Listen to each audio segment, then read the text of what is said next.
సాయిరామ్.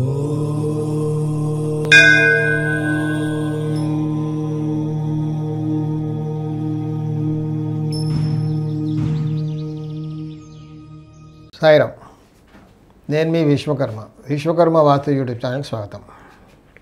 మరికొంతమందికి డౌట్ ఏంటంటే, గురువుగారు మెట్లు ఇంటి లోపల కానీ బయట కానీ ఎక్కడ వేసుకోవాలి? మనం ఎన్నో వీడియోస్లో చెప్పడం జరిగింది ఏంటంటే, మెట్లు ఎక్కడ వేసుకోవాలి. తూర్పు ఆగ్నేయంలో వేసుకుంటే తూర్పు కాంపౌండ్ కానుకోకుండా, ల్యాండింగ్ దక్షిణ గోడ కానుకోకుండా దక్షిణ ఇంటి పారన అనుకొని వేసుకోవాలి. లేదా ఉత్తర వాయువ్యంలో మెట్లు వేసుకోవచ్చు, ఉత్తర కాంపౌండ్ కానుకోకుండా. ల్యాండింగ్ కూడా ఇంటి పశ్చిమ గోడను ఆనుకొని పారుగా ఉండాలి, కానీ పశ్చిమ కాంపౌండ్ పైన వేసుకోకూడదు. వీటి కింద ఎప్పటికి కూడా టాయిలెట్స్ కట్టుకోకూడదు అనేది ఒక నియమం. ఇంటి లోపల మెట్లు అవసరం ఎప్పుడు వస్తాయి అంటే, ఈ మధ్యకాలంలో చాలామంది ఏం చేస్తున్నారంటే డూప్లెక్స్ కట్టేస్తూ ఉన్నారు.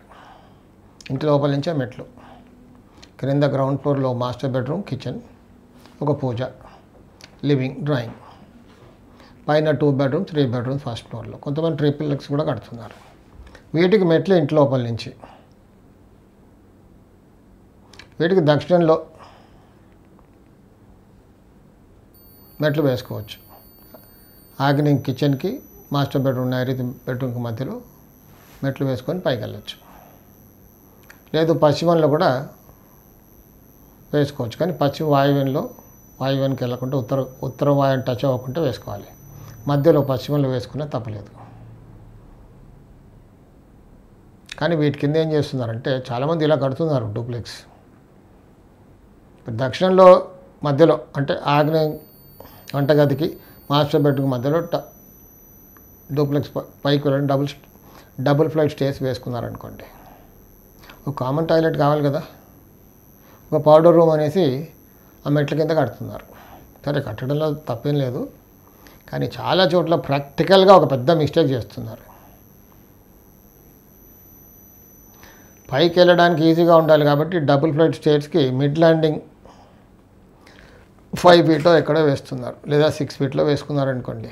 ఫ్లోరింగ్ చేసే లోపల అది 5 ఫీట్ అయిపోతుంది లోపల మిడ్ ల్యాండింగ్కి, ఫ్లోరింగ్కి.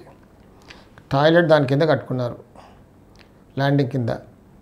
కానీ టాయిలెట్లోకి వెళ్తే కనీసం 6 ఫీట్ అయినా ఉండాలి కదా మనిషి నిలబడడానికి. అక్కడేమో 5 ఫీటే అయిపోయింది. ఇది ఒక టెక్నికల్ ఎర్రర్. ఇప్పుడు దాంతో ఏం చేస్తున్నారు, అక్కడ ఆ టాయిలెట్ వరకు మాత్రం అక్కడ డౌన్ చేసేస్తారు. ఆ పైకి వెళ్ళే స్టేర్ కేస్ ఎంత అయితే ఉంటుందో లెంత్, అంత 2 స్టెప్స్ వేసేసి ఒక 1 ఫీటో 1.5 ఫీటో డౌన్. అప్పుడు లోపల 6.5 7 వస్తుంది. లేదా 6 అయినా అనుకోండి. కొన్ని చోట్ల 5.5 కూడా తీసుకుంటున్నారు, కానీ అప్పుడు కిందికి మాత్రం ఒక స్టెప్ వెళ్తుంది. అప్పుడు అక్కడ ఏమవుతుందంటే, దక్షిణం దోషపూరితం అవుతుంది. అంటే దక్షిణంలో గొయ్యి. ఇల్లంతా బాగుంటుంది, బాగా అంటే అసలు బయట ఈశాన్యం ఉండదు అనుకోండి. విల్లాస్కి ఈశాన్యంలో పార్కింగ్ గురించి అలా కట్ చేస్తున్నారు. దాంతో అన్ని ఇబ్బందులే. ఇంకా ఇదో టెక్నికల్ ఎర్రర్, టెక్నికల్ మిస్టేక్. అలాగే పశ్చిమంలో కూడా సేమ్ థింగ్. అది కిందికి అయిపోతే దాన్ని కాస్త బాత్రూమ్ టాయిలెట్ కొంచెం కింద చేసి కడుతున్నారు.